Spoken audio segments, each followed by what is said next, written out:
Bismillahirrahmanirrahim. Assalamualaikum warahmatullahi wabarakatuh. Halo adik-adik, jumpa lagi dengan video pembelajaran tematik.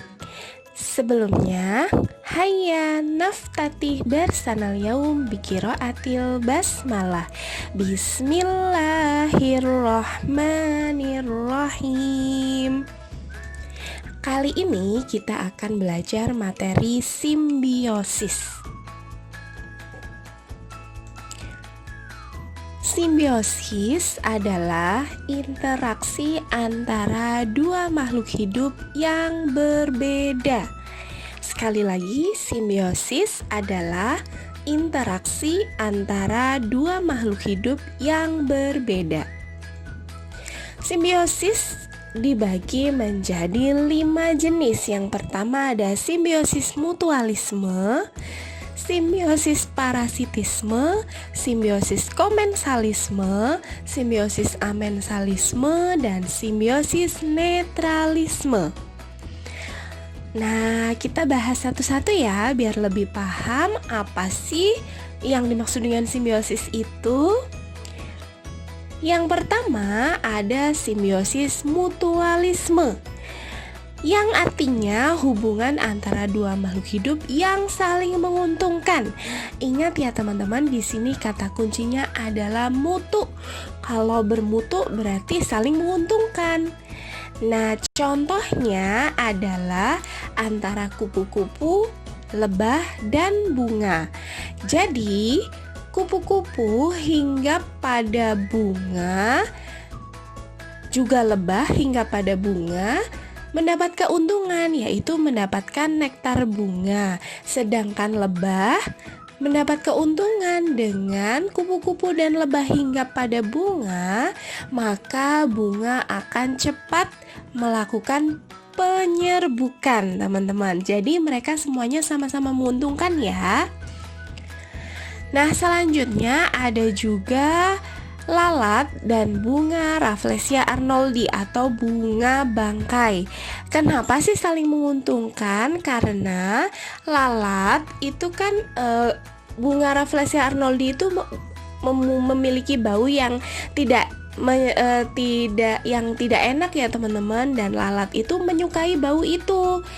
Nah, bunga bangkai mendapat keuntungan cepat melakukan penyerbukan, sedangkan lalat mendapatkan sari-sari makanan dari bunga bangkai. Selanjutnya di sini ada burung jalak dan kerbau. Burung jalak itu suka hinggap pada punggung kerbau untuk mendapatkan makanan berupa kutu-kutu yang ada pada tubuh kerbau. Sedangkan kerbau mendapat keuntungan karena kutu-kutu dalam tubuhnya dimakan oleh burung jalak, teman-teman. Nah, selanjutnya ada simbiosis parasitisme. Apa ya simbiosis parasitisme? Nah, simbiosis parasitisme adalah hubungan antara dua makhluk hidup yang satu mendapatkan keuntungan dan makhluk yang lain dirugikan. Nah, ini tulisannya kurang lengkap ya teman-teman. Yang lain dirugikan. Nah, di sini contohnya adalah nyamuk yang hinggap di kulit manusia. Nah, di sini yang satu mendapatkan keuntungan, yaitu nyamuk mendapatkan keuntungan karena bisa menghisap darah manusia. Jadi dia mendapatkan makanan, sedangkan manusia dirugikan karena darahnya terhisap, kemudian manusia merasa gatal. Selanjutnya ada juga di sini cacing di usus manusia. Cacing di usus manusia, dia akan mengambil sari-sari makanan pada manusia. Tentu saja merugikan ya teman-teman, tetapi merugikan bagi manusia dan menguntungkan bagi cacing tersebut. Kemudian ada lalat pada buah, tikus pada tanaman padi, gitu ya teman-teman. Ada juga benalu pada pohon. Benalu itu mengambil sari-sari makanan pada pohon, teman-teman. simbiosis komensalisme. Apa sih yang dimaksud dengan simbiosis komensalisme? Simbiosis komensalisme adalah hubungan antara dua makhluk hidup yang satu mendapat keuntungan dan makhluk yang lain tidak dirugikan dan tidak diuntungkan. Jadi hanya menguntungkan satu pihak, tetapi yang lain tidak diuntungkan, tidak dirugikan, teman-teman.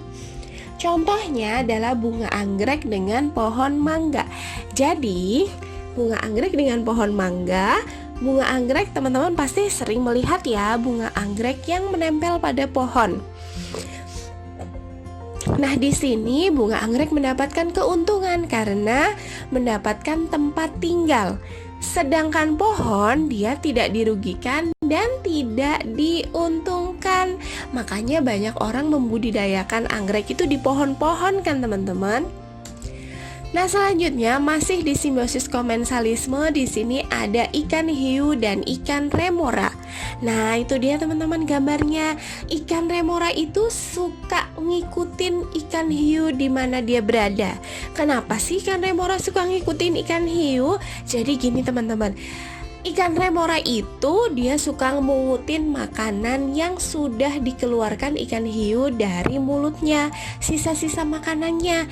Jadi ikan remora mendapatkan makanan dari ikan hiu, sedangkan ikan hiu tidak diuntungkan, tidak dirugikan karena makanan yang sudah dikeluarkan dari mulut itu hanya makanan sisa teman-teman. Jadi nggak diuntungin tuh, juga nggak dirugikan. Ada juga udang dan mentimun laut. Udang itu suka naik di atas punggung mentimun laut. Nah, udang itu mendapatkan sisa-sisa makanan dari mentimun laut, dan mentimun laut tidak mendapatkan keuntungan, juga tidak mendapatkan kerugian.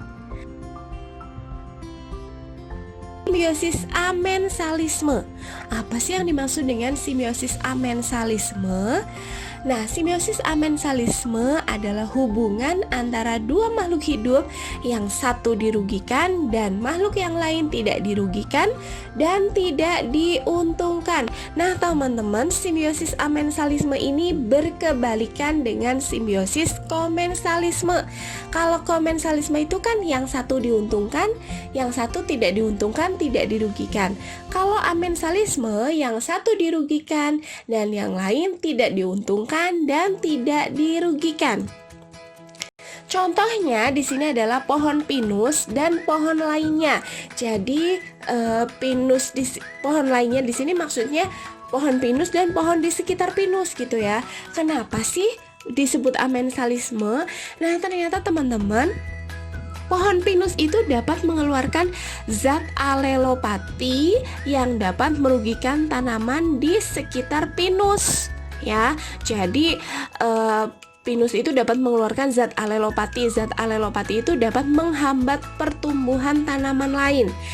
Sedangkan dengan adanya tanaman lain itu, pohon pinus itu tidak diuntungkan, tidak dirugikan gitu teman-teman. Jadi pohon pinus itu hanya mengeluarkan kerugian saja, tetapi dia tidak dirugikan dan tidak diuntungkan oleh tanaman lain. Masih di simbiosis amensalisme, yaitu pohon walnut dan pohon lainnya. Ini sama seperti simbiosis pada pohon pinus dengan tanaman lainnya. Pohon walnut juga dapat mengeluarkan zat alelopati teman-teman, yang dapat menghambat pertumbuhan tanaman di sekitarnya. Kalau ada tanaman di sekitar tanam pohon walnut, itu bisa terhambat pertumbuhannya. Tetapi pohon lain itu tidak bisa merugikan pohon walnut itu gitu teman-teman. Ada simbiosis amensalisme ya teman-teman. Di sini ada gulma dan pohon di sekitar. Gulma di sini seperti alang-alang gitu ya teman-teman. Jadi ini yang banyak keliru nih. Kadang-kadang orang mengatakan gulma dan pohon sekitarnya itu parasitisme. Padahal gulma dan pohon di sekitarnya itu amensalisme teman-teman. Jadi gulma itu bisa merugikan tanaman di sekitarnya. Biasanya gulma itu tumbuh dengan subur, tetapi tanaman sekitarnya itu tidak memberikan kerugian ataupun keuntungan bagi gulma gitu. Jadi dia hanya mengeluarkan zat alelopati saja, tetapi tanaman yang lain itu yang dirugikan itu tidak membawa keuntungan maupun kerugian untuk si gulma itu sendiri. Nah, kemudian nih untuk teman-teman buat pengetahuan baru nih. Jadi brokoli dan kubis itu juga simbiosis amensalisme, teman-teman. Brokoli itu dapat mengeluarkan senyawa residu agar tidak cepat busuk. Tetapi kalau brokoli ditempelkan dengan kubis, dengan adanya senyawa residu ini justru membuat kubis itu mudah cepat busuk. Jadi teman-teman di rumah, brokoli itu tidak boleh ditempel dengan kubis ya teman-teman, karena nanti kubisnya bisa cepat busuk karena brokoli mengeluarkan senyawa residu. Tetapi dengan adanya kubis itu bagi brokoli tidak menguntungkan dan tidak merugikan. Dia hanya mengeluarkan zat residu saja, tetapi dia tidak mendapatkan keuntungan dari kubis. Walaupun kubisnya busuk, brokoli juga nggak dapat keuntungan gitu teman-teman. Nah, itu yang disebut dengan simbiosis amensalisme dan contoh-contohnya. Simbiosis netralisme. Apa yang disebut dengan simbiosis netralisme? Nah, simbiosis netralisme adalah hubungan antara dua makhluk hidup yang satu tidak diuntungkan maupun dirugikan dan makhluk yang lain juga tidak diuntungkan dan tidak dirugikan. Jadi hubungannya itu netral, nggak ada yang diuntungkan, nggak ada yang dirugikan. Contohnya di sini tadi adalah hewan gajah dan jerapah. Mereka berdua sama-sama hewan herbivora, tapi mereka tidak saling bermusuhan, teman-teman. Mereka hidup berdampingan dengan damai. Selanjutnya, ternyata ikan lele juga suka bergabung sama ikan sapu-sapu. Nah, mereka juga tidak bermusuhan, teman-teman. Mereka hidup berdampingan dengan damai. Nah, ada juga nih ayam yang suka naik ke punggung kambing. Nah, ini mereka juga tidak diuntungkan dan tidak dirugikan. Nah, teman-teman, itu dia penjelasan tentang simbiosis. Jazakumullahu khairan katsir. Semoga ini bermanfaat dan terima kasih sudah menyaksikan. Wassalamualaikum warahmatullahi wabarakatuh.